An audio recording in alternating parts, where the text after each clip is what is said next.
Assalamualaikum warahmatullahi wabarakatuh. Alhamdulillah nahmaduhu wa nasta'inuhu wa nastaghfir wa na'udzubillahi min syururi anfusina wa min sayyiati a'malina may yahdihillahu fala mudilla lahu wa may yudlil fala hadiyalah. Kembali lagi di Dosen Akiz Channel. Perkenalkan, nama saya Muhammad Waisya Putra dari kelas Hukum Keluarga Islam kelas D semester 4. Oke, sebelumnya selamat Hari Raya Idul Fitri untuk siapapun yang nonton ini. Buat kamu yang masih di rumah, terima kasih untuk tetap bertahan walau terus dilanda bosan. Buat kamu pejuang garda terdepan, terima kasih untuk segala pengorbanan yang diberikan. Semoga kita bisa melewati semua ini dengan ikhlas karena Allah Subhanahu wa taala pasti melindungi kita semua sampai pandemi ini tuntas. Minal aizin wal faizin, mohon maaf lahir dan batin. Baik, di sini saya akan menjelaskan tentang persoalan rod dalam warisan. Yang pertama yaitu definisi dari rod itu sendiri. Ar-rod dalam bahasa Arab berarti kembali atau kembalikan atau mengembalikan, atau juga bermakna berpaling atau palingkan. Adapun ar-rod menurut istilah ulama ilmu faraid ialah berkurangnya pokok masalah dan bertambahnya atau lebihnya jumlah bagian ashabul furud. Ar-rod merupakan kebalikan dari al-awu. Sebagai misal, dalam suatu keadaan dalam pembagian hak waris, para ashabul furud telah menerima haknya masing-masing, tetapi ternyata harta warisan itu masih tersisa, sementara itu ada sosok kerabat lain sebagai asobah. Maka sisa harta waris itu diberikan atau dikembalikan lagi kepada para ashabul furud sesuai dengan bagian mereka masing-masing. Cara rod ini ditempuh bertujuan untuk mengembalikan sisa harta kepada ahli waris yang ada. Yang kedua yaitu syarat-syarat berlakunya ar-rod. Ar-rod tidak akan terjadi dalam suatu keadaan kecuali bila terwujud 3 syarat seperti di bawah ini. Yang pertama, adanya ashabul furud. Yang kedua, tidak adanya asobah. Yang ketiga, ada sisa harta waris. Bila dalam pembagian waris tidak ada ketiga syarat tersebut, maka kasus rod tidak akan terjadi. Selanjutnya yaitu ahli waris yang berhak mendapat rod. Ar-rod dapat terjadi dan melibatkan semua ashabul furud kecuali suami dan istri. Artinya, suami atau istri bagaimanapun keadaannya tidak mendapat bagian tambahan dari sisa harta waris yang ada. Adapun ashabul furud yang dapat menerima rod hanya ada 8 orang. Yang pertama yaitu anak perempuan, yang kedua cucu perempuan keturunan anak laki-laki, yang ketiga saudara kandung perempuan, yang keempat saudara perempuan seayah, yang kelima ibu kandung, yang keenam nenek sahih atau ibu dari bapak, yang ketujuh saudara perempuan seibu, yang kedelapan saudara laki-laki seibu. Adapun mengenai ayah dan kakek, sekalipun keduanya termasuk ashabul furud dalam beberapa keadaan tertentu, mereka tidak bisa mendapatkan rod.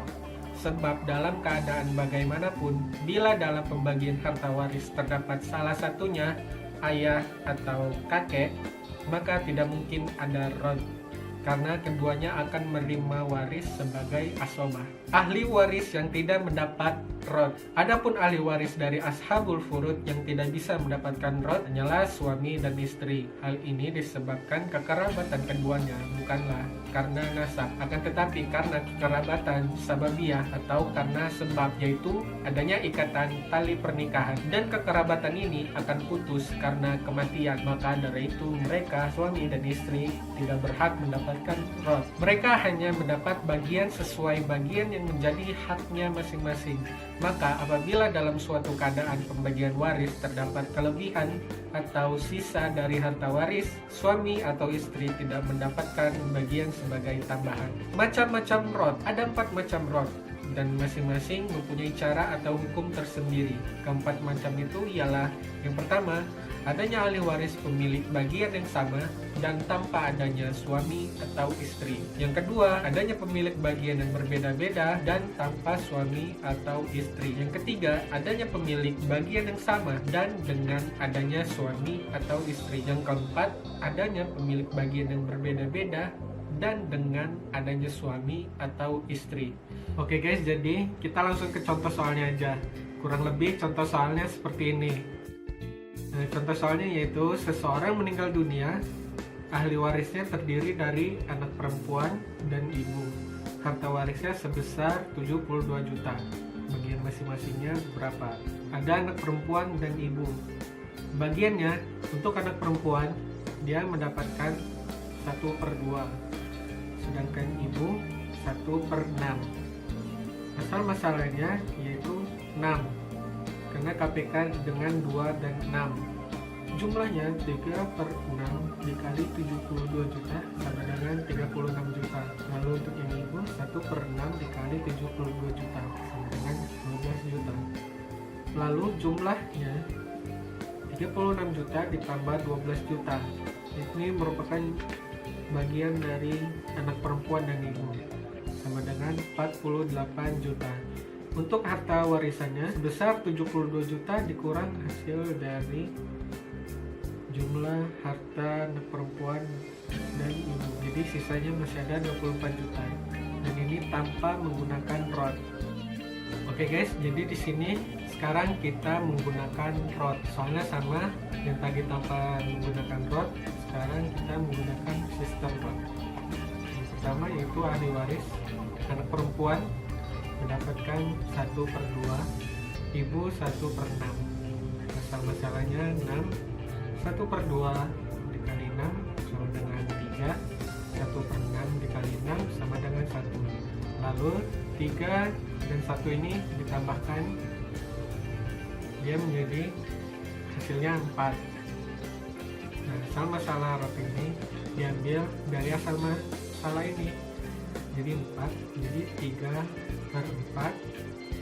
3 ini di sini, lalu 4-nya ini dari jumlah asal masalah ini. 3/4 dikali 4 sama dengan 3. 1/4 dikali 4 sama dengan 1. Lalu kita jumlahkan lagi, 3 ditambah 1 sama dengan 4.